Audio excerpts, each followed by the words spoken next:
বিজলির সঙ্গে কার্তিকের বিয়ের প্রস্তাব নিয়ে গোবর্ধন দা এসেছেন। মানে গোবর্ধন দার যা কিছু আছে সবাই কার্তিকই পাবে। শুধু গোবর্ধন দা বলতে একটু ভয় পাচ্ছেন যে ছেলেটি একটু কালো বলে। তা ছেলে আবার কালো, সোনার মাদুলি আবার বেকা। বলি কালো ছেলেরই তো ফর্সা বউ দরকার।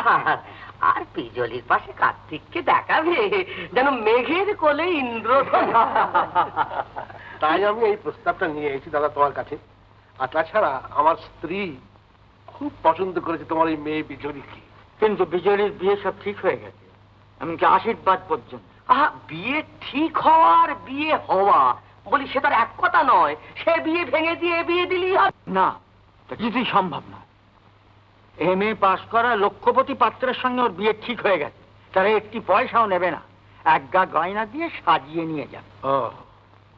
তাহলে বুঝলাম যে আমার কথা তুমি রাখলে না।